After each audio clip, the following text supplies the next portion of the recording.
안녕하세요 여러분, 반갑습니다. 만점의 헤르츠를 맞춰라 윤호쌤입니다. 자 여러분, 오래 기다렸습니다. 바로 뭐냐? 4월의 월문 트트트트 트랄랄레로 트랄랄라.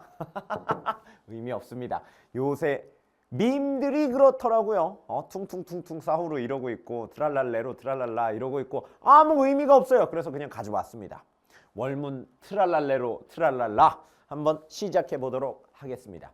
사실 근데 4월 같은 경우 여러분들도 알다시피 시험 기간이랑 겹쳐져 있어요. 그래서 4월에 올라오는 질문들 대부분은 이제 문제풀이, 이거 뭐냐 이런 것들만 있더라고요. 그래서 질문은 크게 두 가지를 준비했는데 여러분들의 질문이 아닌 저의 질문, 바로 자문자답 이렇게 두 개로 시작해 볼까 합니다. 그래서 맘 편히 그냥 들어주세요. 재미날 겁니다. 첫 번째 자문자답은 뭐냐? 쌤이 여러분들 나이 때는 어떤 고민을 했을까 한번 생각해 봤어요. 근데 아무리 생각해 봐도 잘 기억이 안 나는 거야. 그래서 뭘 했냐면은 네이버 지식인에 들어갔습니다. 여러분들 나이 때 쌤은 네이버 지식인에다가 모르는 걸 올렸어요. 왜?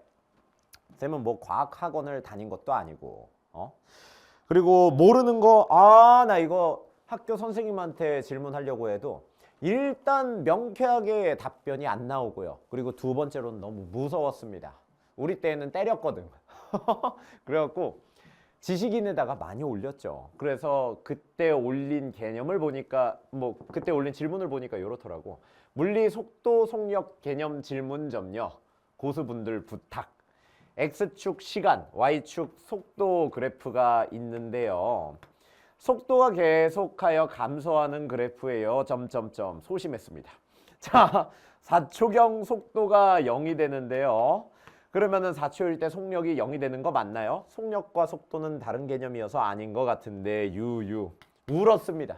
너무 물리가 어려웠어요. 지금 보면은 뭐 별것도 아니야. 요게 이해가 안 돼갖고 울었어. 이렇게 지식인에 쌤이 예전에 이제 질문을 해놨더라고. 왜 요걸 갖고 왔느냐? 물리 어렵죠? 늘 물리 공부하는 사람들한테 쌤이 항상 말합니다. 물리 어려워요. 당연합니다. 쌤 또한 물리를 못했어요. 물리를 왜 했느냐? 간지나잖아.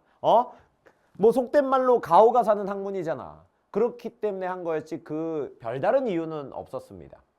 근데 참 이게 공교롭게도 흐름을 잘 타서 그런지는 모르겠지만 쌤도 물리교육과로 가고 결국에는 물리를 전공하게 되고 지금은 여러분들한테 물리를 가르치고 있죠.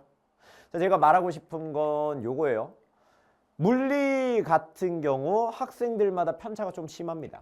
저는 어떤 학생에 속했냐면 요렇게 그래프를 그렸을 때 물리 같은 경우 보통 점수 분포대가 아름다운 종형 모양이 아닌 이러한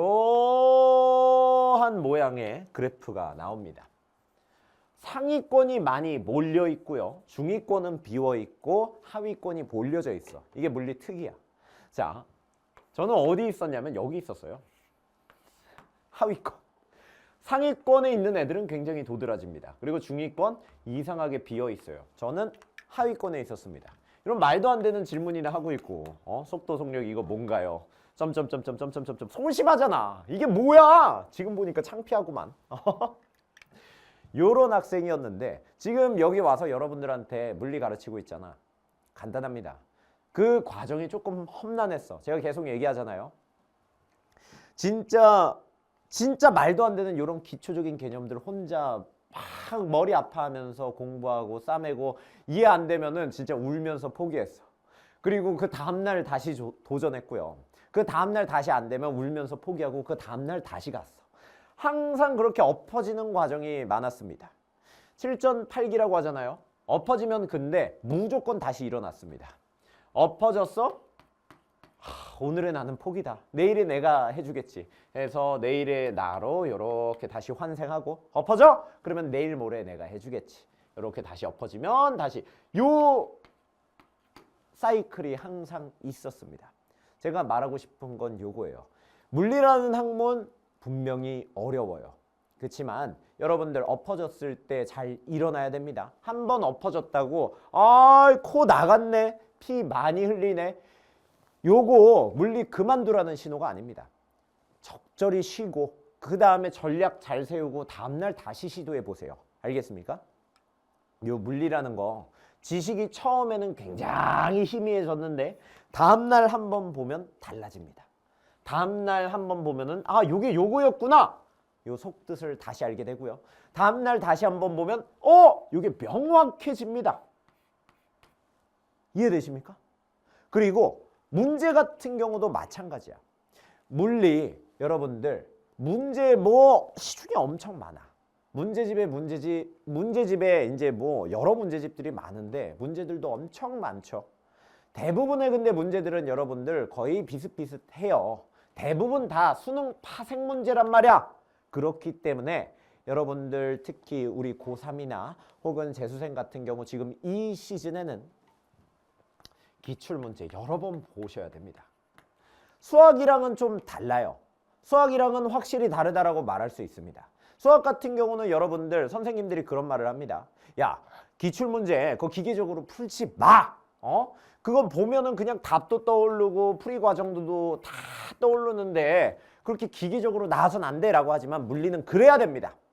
기계적으로 풀이 과정이 나오고요. 답도 나오고요. 이거 기계적으로 나와야 됩니다. 물리는 그렇게 해야 돼요. 왜냐면은 물리는 수학만큼 그렇게 깊지가 않아요. 솔직히 말하면. 수능 물리를 잘 보려고 여러분들이 요 강의를 선택한 거 아닙니까? 그러면은 요 말 듣고 실천하면 돼요. 기계적으로 바로 나올 수 있도록 한 문제를 여러 번 풀어봐야 됩니다. 여러 번 풀어봐야 돼요. 알겠습니까? 다시 한번 말합니다.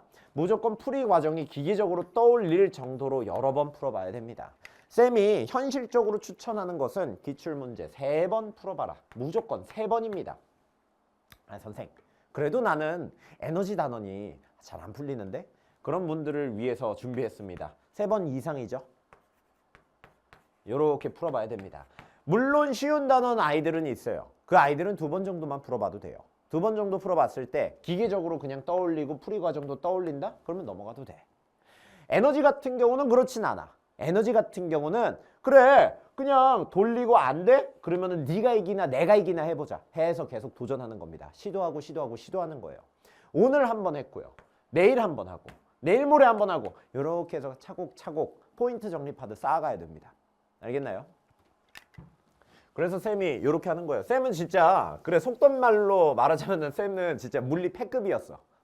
핵폐기물급이었다고. 진짜 물리 못했어요. 질문 수준을 봐봐. 이게 말이 되냐고. 속도가 0이 되는데요. 그러면 4초일 때 속력이 0이 되는 거 맞나요? 아닌 것 같은데 유유. 이걸 질문이라고 하고 있어. 참 진짜 황당했습니다. 자, 그리고 2번째 자문자답입니다. 바로 뭐냐? 오늘 요 월문타를 찍고 있는 날이 바로 언제냐면 4월 23일입니다.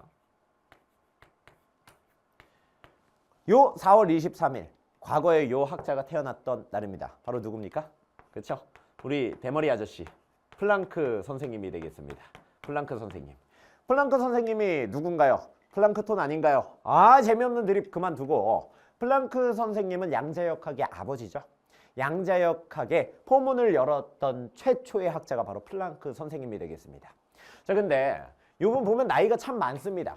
그리고 요분의 발견도 진짜로 나중에 발견한 거예요. 요분이 대학원 들어갈 때 많은 학자들이 이러한 편견이 있었어요. 물리학 분야는 이미 거의 다 완성돼서 자네는 기껏 해봐야 기존 현상만 정리하게 될 거야. 너는 이전의 학자들이 발견한 거 기껏 해봐야 그거 배우는 거 이상 그 이상 할 수가 없다. 이렇게 대학원 지도교수가 말씀해 줬어요. 그럼에도 불구하고 우리 플랑크 선생는 어땠나요? 이때는 풍성했네. 무튼 간에 자, 요분이 그럼에도 불구하고 나 하겠습니다. 나 할게요. 그래도 나 하겠습니다. 이렇게 밀고 붙였죠. 이 당시에 물리학에 관해서 사람들이 생각하는 건 거의 축구에 관해서 생각하는 것과 동일해. 축구 같은 경우도 이제 전성기가 있죠. 그리고 전성기 이후에 에이징 커브가 옵니다. 그래서 결국에는 특정 나이대에 최고의 실력을 뽑아낼 수 있을 것이다. 물리학도 마찬가지야. 20대 중반 후반 그리고 30대 초반 이때에 가장 왕성한 활동을 할 수 있고 내 머리가 그래서 가장 좋은 결과물을 만들어낼 수 있다. 이게 그 당시 사람들이 가지고 있는 편견이었는데 플랑크는 그 편견을 박살내버렸죠.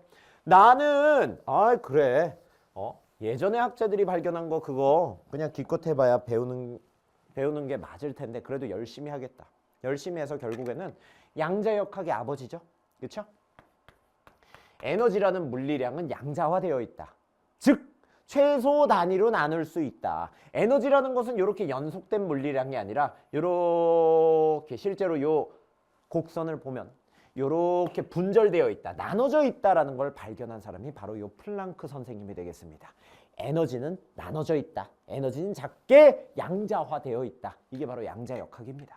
작은 세상은 우리가 보는 세상과는 조금 다르다. 요거예요. 조금이 아니라 어쩌면 많이 다르다.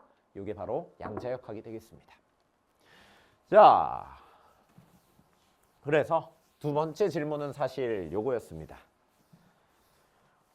공부할 때라는 거는 항상 필요성을 느꼈으면은 그래요. 그때가 공부할 때입니다.